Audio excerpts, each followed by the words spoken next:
In the old town of Black Hollow, people had this strange belief that old objects could hold on to memories, like little time capsules of feelings and moments.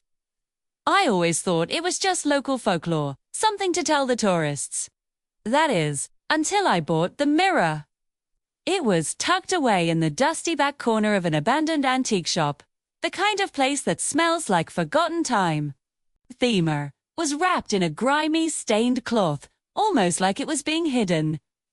The shopkeeper, a man with eyes that seemed to have seen too much, gave me a stern warning. He told me, whatever I do, not to look into it at night.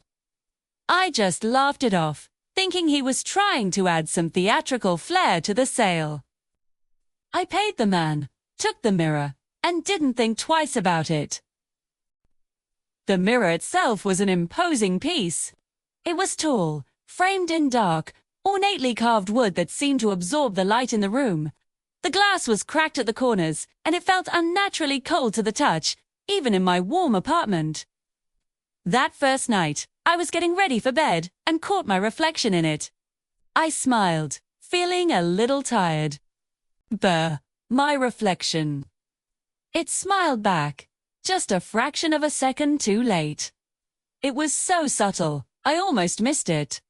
I shook my head, blaming it on pure exhaustion. It had been a long day, after all. My mind was just playing tricks on me.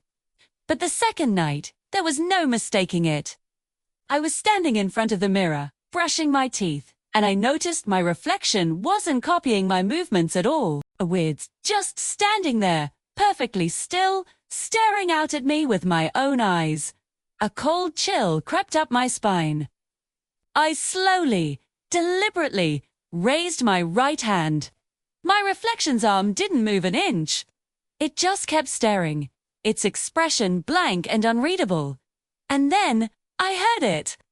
A faint, raspy sound, like dry leaves skittering across pavement.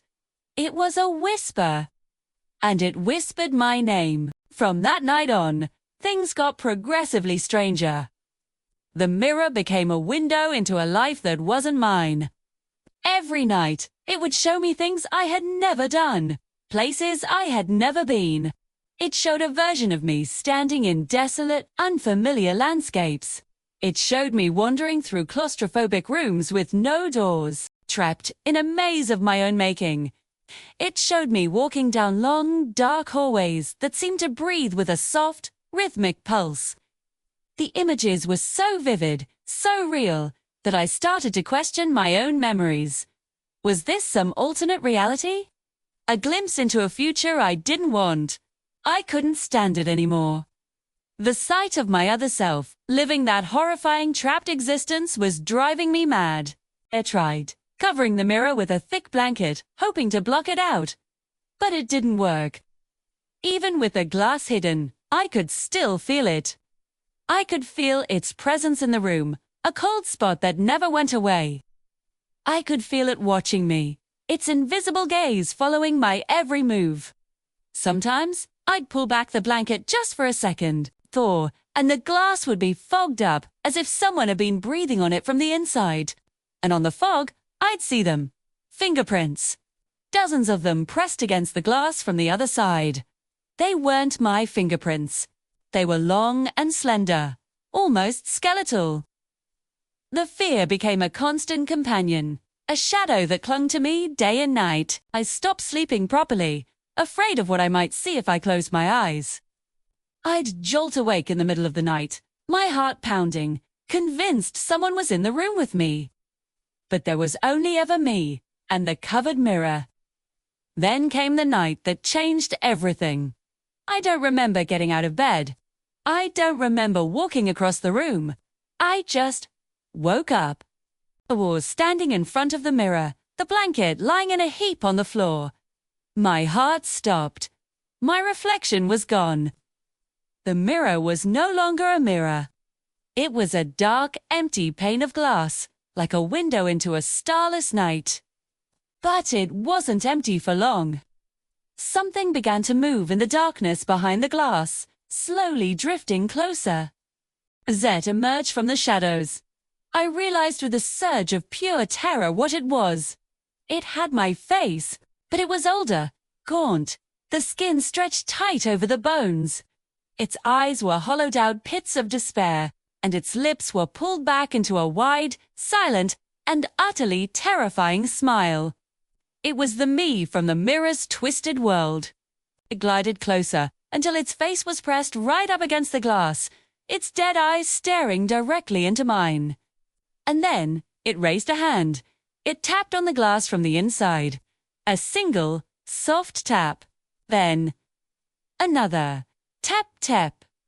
With each knock, the sound echoed in the silent room, a chilling drumbeat of impending doom. Mowing, and with the third tap, a crack shot down the center of the mirror, splitting its horrifying face in two.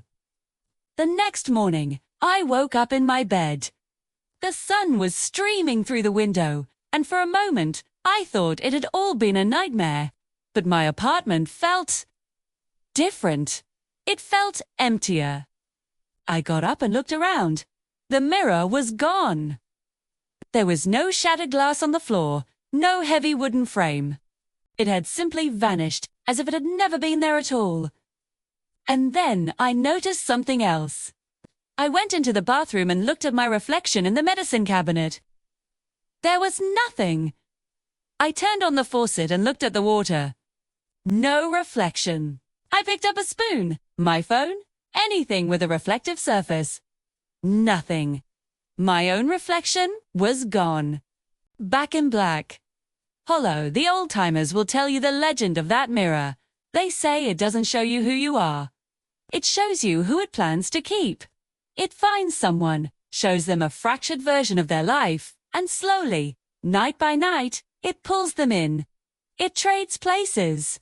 And they say that sometimes, you, walking past a dusty old antique shop late at night and you happen to glance at the window, you might just see a familiar face staring back at you. A face that looks a lot like yours, with desperate eyes, silently asking to be let out.